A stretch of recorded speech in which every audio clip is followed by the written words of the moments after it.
आइए बच्चों, ये देखते हैं बोर्ड एग्जाम में ये थेल्स थ्योरम से रिलेटेड क्वेश्चन बहुत पूछा जाता है। देखिए इसमें डायग्राम में गिवन है AD आपका 4x माइनस 3 है और D इतना है और इनकी वैल्यू गिवन है और x की वैल्यू हमको फाइंड करनी है।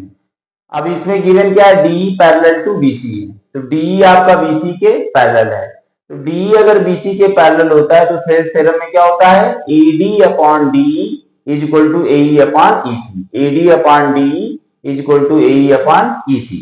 AD की वैल्यू हमने 4x माइनस 3 और DE की 3x माइनस 1, AE की value 8x minus 7, 5x minus 3 put कर ली।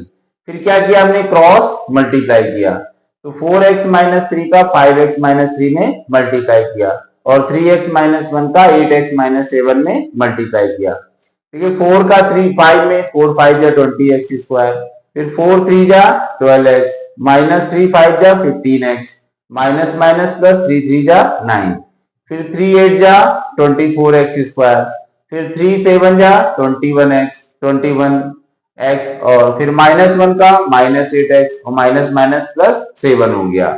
अब देखिए लाइक टर्म्स को इकट्ठा कर लिया, 20x स्क्वायर था, फिर 24x स्क्वायर माइनस का हो गया, उधर जाएगा माइनस का हो जाएगा, ये दोनों नेगेटिव थे एज इट इज रहेंगे। अब ये दोनों उधर जाएंगे तो माइनस के थे तो दोनों किसके हो जाएंगे, प्लस के। ये 9 प्लस का इधर ही रहेगा, प्लस का 7 उधर जाएगा तो माइनस का, और इधर कितना बचेगा, कुछ नहीं, नथिंग, जीरो। अब माइनस 24 में 20 चला जाएगा, माइनस 4x स्क्वायर, फिर माइनस 12 और माइनस 15 माइनस 27x, फिर 21 और 8 कितना हो गया, 29 और प्लस 2। अब देखिए minus 4x square as it is रहा, 27 माइनस का 29 प्लस का, तो इसमें से माइनस किया तो प्लस का 2x और प्लस का 2 एज इट इज।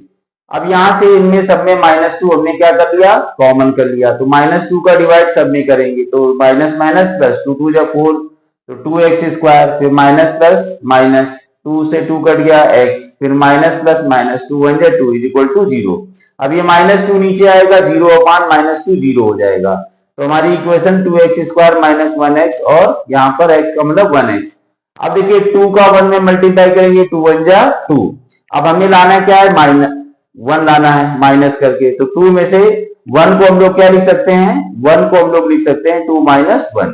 अब इसको हम लोग क्या करेंगे, सॉल्व करेंगे, तो 2x square as it is रहेगा, फिर माइनस का 2 इंटू एक्स तो माइनस 2x प्लस, अब ये माइनस माइनस क्या हो जाएगा, plus plus 1x minus 1 is equal to 0। अब इन दोनों में 2x कॉमन कर लेंगे तो ये आपका बनेगा, फिर प्लस 1 कॉमन करेंगे ये बनेगा, फिर x माइनस 1 दोनों में कॉमन कर लिया तो 2x प्लस 1 बनेगा। तो either x minus 1 is equal to 0 और 2x plus 1 is equal to 0 आपका हो जाएगा। तो x इज इक्वल टू 1 उधर जाएगा 1 और यहाँ पर 1 उधर जाएगा तो माइनस 1 और 2 नीचे आ जाएगा माइनस 1/2।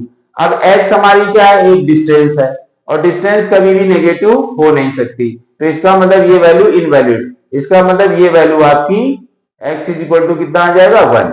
तो ये वैल्यू हमारी क्या है, वैलिड वैल्यू है।